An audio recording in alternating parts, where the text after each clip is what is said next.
నమస్తే, welcome to story board. దేశంలో Delhi liquor scam చర్చనీయాంశంగా మారింది. ఢిల్లీలో మొదలైన స్కామ్ లింకులు తెలుగు రాష్ట్రాల దాకా పాకటం కలకలం రేపింది. ఢిల్లీ లిక్కర్ పాలసీ మార్పు, సౌత్ గ్రూప్ ముడుపులు, ఆప్ సర్కార్ లిక్కర్ మనీని రాజకీయ ఇంధనంగా మార్చడం జరిగాయనేది దర్యాప్తు సంస్థల ఆరోపణ.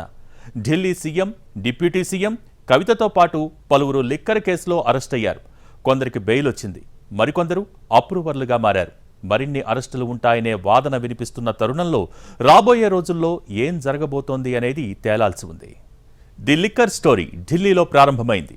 అక్కడి నుంచి తెలుగు రాష్ట్రాల వరకు లింకులు బయటపడ్డాయి. లిక్కర్ పాలసీ మార్పులో భాగంగా ఆప్ సర్కార్ ప్రైవేట్ వ్యక్తులకు అనుచిత లబ్ధి చేకూర్చడం వంటి ఆరోపణలతో ఈడీ కేసులు పెట్టింది. కొత్త ఎక్సైజ్ పాలసీని అమలు చేయడం ద్వారా ప్రభుత్వ ఆదాయాన్ని పెంచుతామని ఢిల్లీ ప్రభుత్వం పేర్కొంది. ఈ ప్రకటన తర్వాత పెద్ద ఎత్తున అక్రమ పెట్టుబడులొచ్చాయి. కాగా ఎక్సైజ్ పాలసీలో అవకతవకలకు సంబంధించి అప్పటి Delhi chief secretary lieutenant governor VK సక్సేనాకు నివేదిక సమర్పించారు. ఈ పాలసీలో అవకతవకలతో పాటు ఉప ముఖ్యమంత్రి మనీష్ సిసోడియా మద్యం వ్యాపారులకు అనుచిత ప్రయోజనాలు చేకూర్చారని ఆరోపించారు. ఈ నివేదిక ఆధారంగా కొత్త ఎక్సైజ్ పాలసీ అమలులో నిబంధనల ఉల్లంఘనలు, విధానపరమైన లోపాలను పేర్కొంటూ లెఫ్టినెంట్ గవర్నర్ సీబీఐ విచారణకి సిఫార్సు చేశారు. ఈ క్రమంలో సీబీఐ ఎఫ్ఐఆర్ దాఖలు చేయగా ఈ ఎఫ్ఐఆర్ ఆధారంగా ఈడీ మనీ లాండరింగ్ కేసు నమోదు చేసింది. ఎక్సైజ్ పాలసీని సవరిస్తూ అక్రమాలకు పాల్పడ్డారని, లైసెన్స్ దారులకు అనుచిత ప్రయోజనాలు కల్పించారని సీబీఐ, ఈడీ ఆరోపిస్తున్నాయి. అలాగే ఈ పాలసీలో లైసెన్స్ ఫీజు మినహాయించారు లేదా తగ్గించారు. ఈ విధానం వల్ల ప్రభుత్వ ఖజానాకు 144.36 కోట్ల నష్టం వాటిల్లిందనే ఆరోపణలొచ్చాయి. ఈ విషయంపై దర్యాప్తును సిఫార్సు చేసిన తర్వాత ఢిల్లీ ప్రభుత్వం కొత్త ఎక్సైజ్ విధానాన్ని ఉపసంహరించుకుని పాత విధానాన్ని పునరుద్ధరించింది. ఢిల్లీ మద్యం పాలసీ విధానం 2022 రూపకల్పన చేసే సమయంలో కొందరు వ్యక్తులకు లాభం చేకూర్చేలా ఢిల్లీ సీఎం అరవింద్ కేజ్రీవాల్, అప్పటి deputy CM Manish Sisodia, AAP Rajya Sabha MP Sanjay Singh, BRS MLC Kalvakuntla Kavitha కలిసి కుట్ర చేశారని ఈడీ ఆరోపించింది. ఈ క్రమంలోనే ఢిల్లీ మద్యం కుంభకోణం కేసులో కేజ్రీవాల్ను కుట్రదారుడిగా ఈడీ అభివర్ణించింది. ఈ కేసులో సౌత్ గ్రూప్ కు లబ్ధి చేకూర్చేలా ఢిల్లీ మద్యం పాలసీ విధానం 2022ను రూపొందించారని ఈడీ ప్రధాన ఆరోపణ చేస్తోంది. మద్యం పాలసీ విధానంలో మార్పులు చేర్పులు చేసిన దానికి ప్రతిఫలంగా సౌత్ గ్రూప్ ఆమ్ ఆద్మీ పార్టీకి 100 కోట్ల ముడుపులిచ్చిందని పేర్కొంది. వాటిని 2022 గోవా అసెంబ్లీ ఎన్నికలకు ఆప్ వినియోగించుకుందని పేర్కొంది. ఈ మొత్తం వ్యవహారాన్ని ఈడీ అధికారులు సౌత్ లాబీగా పేర్కొంటున్నారు.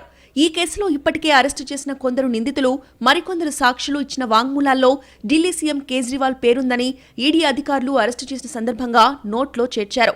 ఢిల్లీ లిక్కర్ పాలసీ కేసులో నిందితుల్లో ఒకరైన విజయ్ నాయర్ తరచూ ఢిల్లీ సీఎం కేజ్రీవాల్ కార్యాలయానికి వెళ్లేవారని, ఎక్కువ సమయం అక్కడే గడిపేవారని ఈడీ వెల్లడించింది. లిక్కర్ పాలసీ గురించి సీఎం కేజ్రీవాల్తో చర్చించినట్లు మద్యం వ్యాపారులకు విజయ్ నాయర్ చెప్పినట్లు ఈడీ ఆరోపణలు చేసింది. ఇందులో భాగంగానే ఇండో స్పిరిట్ యజమాని సమీర్ మహేంద్రు సీఎం కేజ్రీవాల్ను కలిసేందుకు విజయ్ నాయర్ని పంపించినట్లు తెలిసిందే. సౌత్ లాబీలో గతంలో నిందితుడిగా ఉండి ఇప్పుడు అప్రూవర్గా మారిన వైఎస్ఆర్సీపీ ఎంపీ మాగుంట శ్రీనివాసులరెడ్డి కుమారుడు మాగుంట రాఘవ్ తన తండ్రి మద్యం పాలసీ గురించి తెలుసుకోవడానికి కేజ్రీవాల్ని కలిసినట్లు విచారణలో చెప్పినట్లు తెలిసిందే. ఇక మరో ఆప్ కీలక నేత ఢిల్లీ మాజీ డిప్యూటీ సీఎం మనీష్ సిసోడియా, మాజీ సెక్రటరీ సి అరవింద్ ఈడీకి డిసెంబర్ 2022లో ఒక స్టేట్మెంట్ ఇచ్చారు. మనీష్ సిసోడియా నుంచి మంత్రుల బృందం పంపిన నివేదికకు సంబంధించిన డ్రాఫ్ట్ను తాను పొందినట్లుగా అరవింద్ తెలిపారు. సిసోడియా ఫోన్ చేసి తనను సీఎం కేజ్రీవాల్ ఇంటికి వెళ్లమని చెప్పారని, అయితే ఆ సమయంలో ఢిల్లీ మాజీ మంత్రి సత్యేందర్ జైన్ కూడా అక్కడే ఉన్నారని, ఆ సమయంలో తాను డాక్యుమెంట్ కూడా చూశానని చెప్పారు.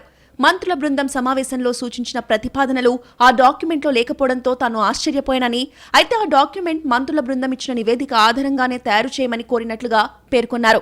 దేశ రాజధాని ఢిల్లీలో గతంలో 60% మద్యం దుకాణాలు ప్రభుత్వ ఆధ్వర్యంలో, 40% ప్రైవేట్ ఆధ్వర్యంలో ఉండేవి.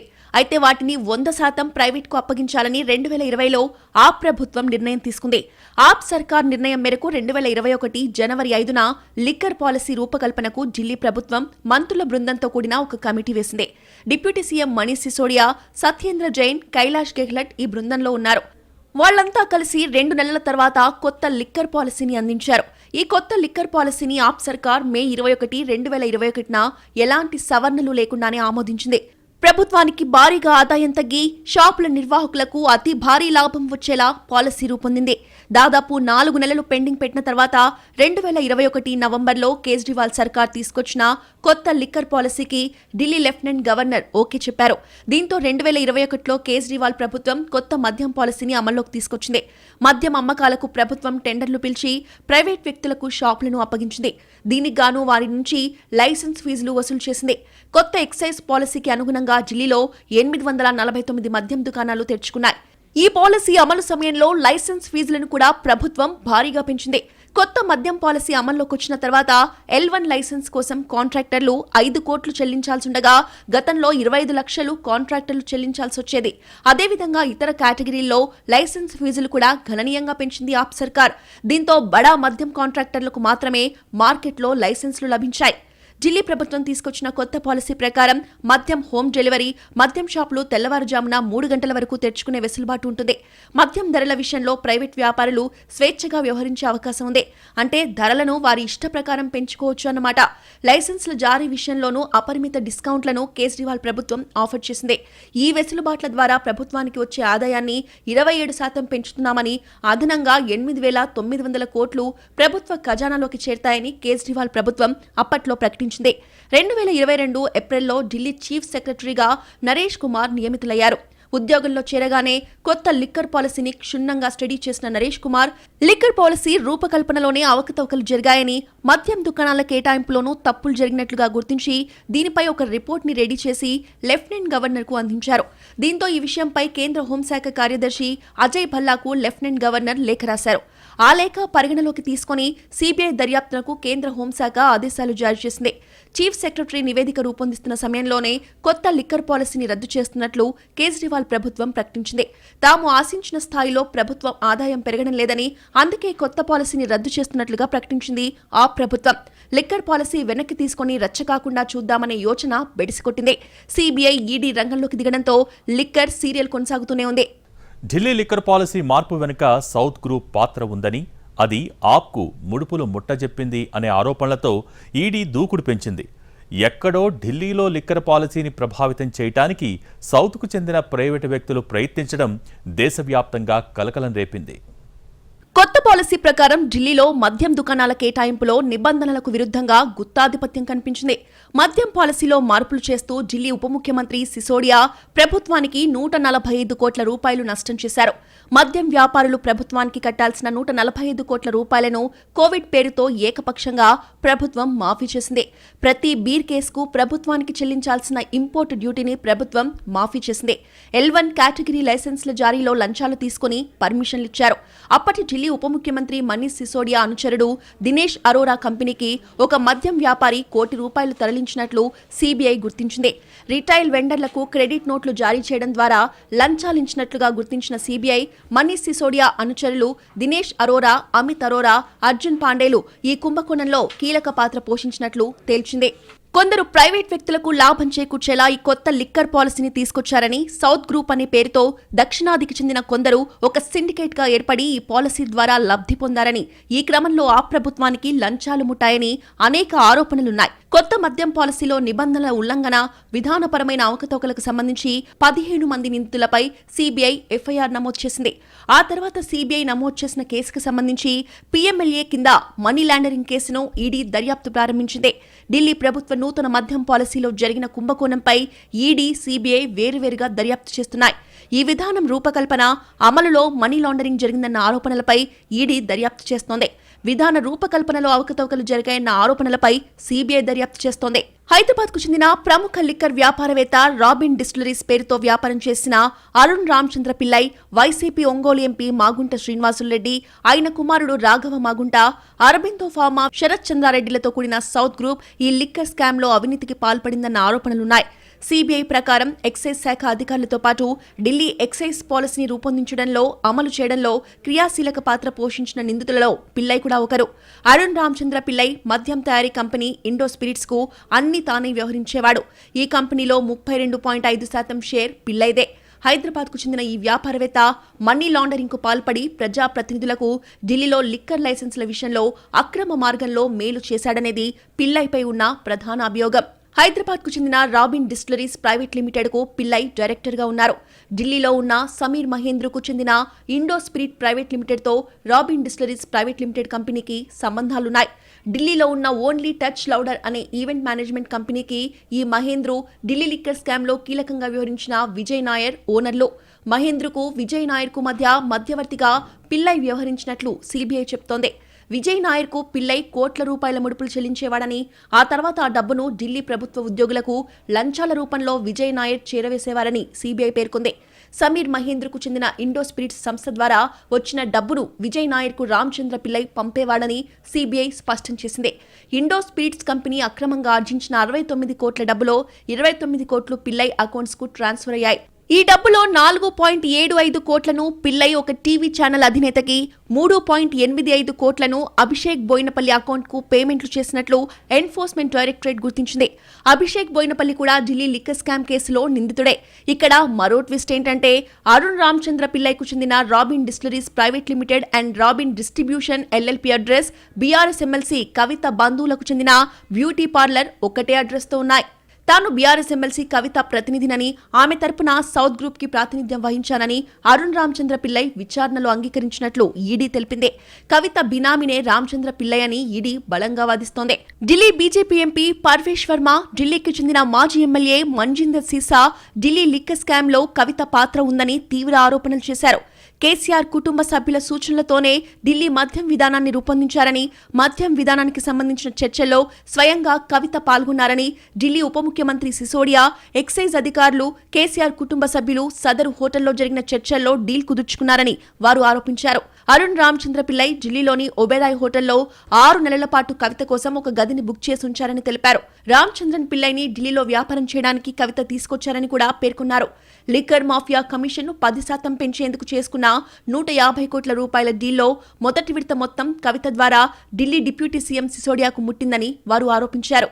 ఇక్కడ కవిత ఎక్కడా పైసా పెట్టుబడి పెట్టలేదు. కేవలం తన ఢిల్లీ లింకులు ఉపయోగించి లాబియింగ్ చేశారు. సౌత్ గ్రూప్ నుంచి 100 కోట్లు వసూలు చేసి ఆప్ నేతలకు చేరవేశారు. కానీ దీనికి ప్రతిఫలంగా కవితకు 199 కోట్లు వచ్చాయనేది ప్రధాన ఆరోపణ. ఈ డబ్బును కవిత రకరకాల చోట్ల పెట్టుబడులుగా పెట్టారు. వీటి ఆధారంగానే ఈడీ, సీబీఐ దర్యాప్తును కొనసాగించి కవితకు ఉచ్చు బిగించాయని చెప్తున్నారు.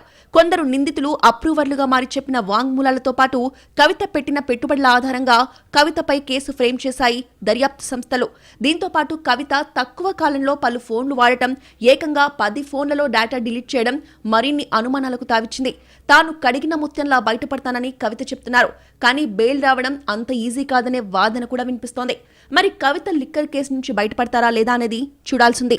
ఢిల్లీ లిక్కర్ స్కామ్ కేసులో అరెస్టుల జాబితా చాలా పెద్దది. పేరు లేని వ్యక్తులతో మొదలై వ్యాపారవేత్తల మీదుగా రాజకీయ ప్రముఖుల వరకు వచ్చింది అరెస్టుల పర్వం.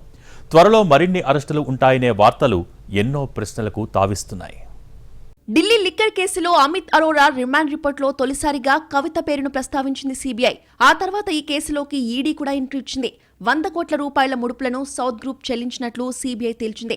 సౌత్ గ్రూప్ ను నియంత్రించింది శరత్ రెడ్డి, కవిత, వైసీపీ ఎంపీ మాగుంటా అని ఈడీ పేర్కొంది. సౌత్ గ్రూప్ ద్వారా 100 కోట్లను విజయ్ నాయర్కు చేర్చినట్లుగా ఈడీ వెల్లడించింది. 36 మంది 1.38 కోట్ల విలువైన 170 మొబైల్ ఫోన్లు ధ్వంసం చేశారని తెలిపింది. వీటిలో కవిత 2 నెంబర్లు, 10 మొబైల్ ఫోన్లు వాడినట్టుగా పేర్కొంది. 100 కోట్లను అమిత్ అరోరా ద్వారా విజయ్ నాయర్కు చేర్చినట్లుగా ఈడీ తెలుసుకుంది. ఇదే విషయాన్ని అరోరా కూడా అంగీకరించారని తెలిపింది.